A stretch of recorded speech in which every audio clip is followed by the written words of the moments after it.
Salam sehat buat anak-anak ibu kelas 10 IPA IPS. Tetap semangat ya nak ya untuk mengikuti setiap pembelajaran kita. Nah, di sini ibu akan memberikan penjelasan tentang materi kita yang kedua ya nak ya, tentang ilmu-ilmu pendukung geografi.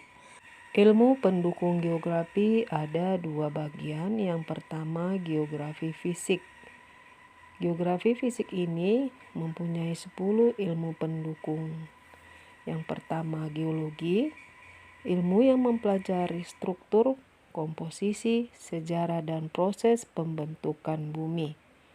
Yang kedua geomorfologi, ilmu yang mempelajari tentang bentuk-bentuk muka bumi dan segala proses yang menghasilkan bentuk-bentuk muka bumi tersebut. Yang ketiga, hidrologi, ilmu yang mempelajari tentang perairan darat. Yang keempat, oseanologi, ilmu yang mempelajari tentang sifat fisik dan kimia air laut. Yang kelima, klimatologi, ilmu yang mempelajari tentang iklim. Yang keenam, meteorologi, ilmu yang mempelajari tentang cuaca. Yang ketujuh, vulkanologi, ilmu yang mempelajari tentang gunung api. 8. Seismologi, ilmu yang mempelajari tentang gempa bumi. 9. Geofisika, ilmu yang mengkaji sifat-sifat bumi bagian dalam dengan metode fisika seperti mengukur gempa bumi, gravitasi, dan medan magnet. Ke-10. Biogeografi, studi tentang penyebaran makhluk hidup secara geografis di permukaan bumi. Yang kedua, geografi sosial. Geografi sosial dibantu oleh 9 ilmu pendukungnya. Yang pertama, geografi manusia. Ilmu yang mengkaji tentang aspek sosial, ekonomi, dan budaya penduduk. Yang kedua, antropogeografi, ilmu yang mempelajari penyebaran bangsa-bangsa di muka bumi dilihat dari sudut geografi. Ketiga, geografi politik, ilmu yang mengkaji kondisi-kondisi geografis ditinjau dari sudut politik atau kepentingan negara. 4. Geografi regional, ilmu yang mempelajari suatu kawasan tertentu secara khusus.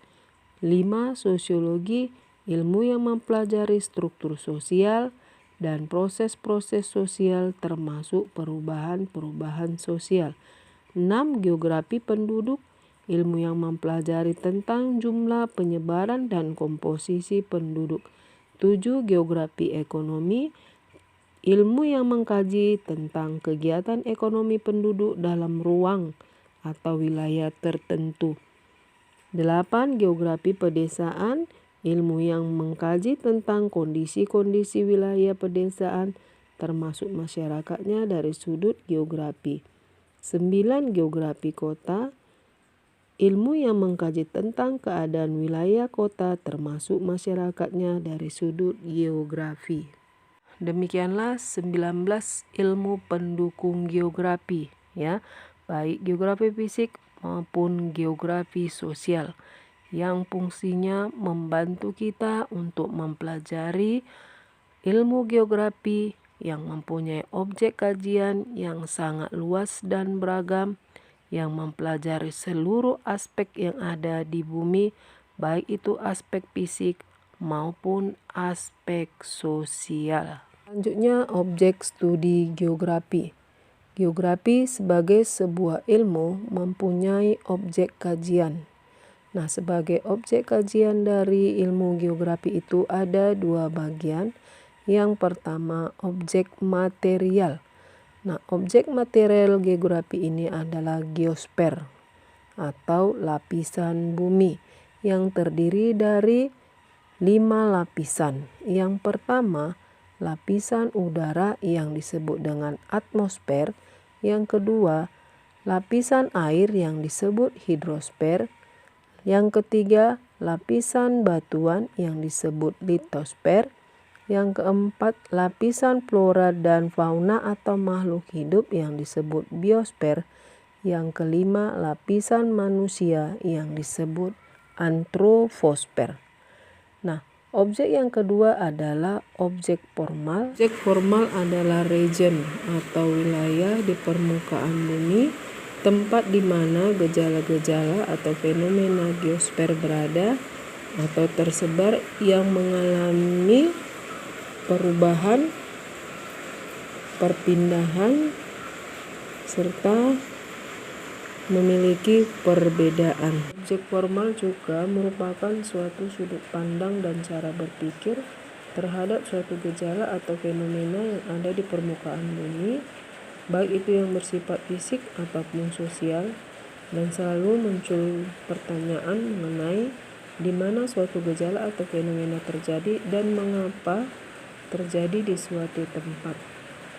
Dan biasanya diharapkan dapat menjawab berbagai pertanyaan seperti what, where, when, why, who, dan how.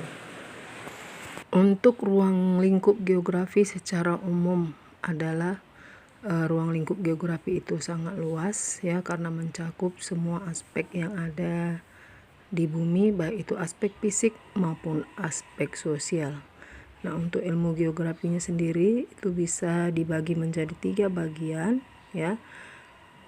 Ada geografi fisik atau physical geografi, ada geografi sosial atau social geografi, ada geografi lingkungan atau environmental geografi ya nak ya. Nah, di modul ibu ada pendapat dari seorang ahli yang bernama Rod Murphy memberikan pendapatnya ya tentang ruang lingkup geografi melalui bukunya yang berjudul The Scope of Geography.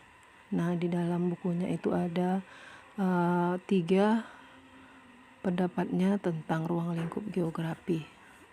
Yang A atau yang pertama, persebaran dan keterkaitan penduduk di muka bumi dengan sejumlah aspek-aspek keruangan serta bagaimana manusia memanfaatkannya. Yang B, interaksi antara manusia dengan lingkungan fisik yang merupakan salah satu bagian dari keragaman wilayah. Dan yang C adalah kajian terhadap region atau wilayah.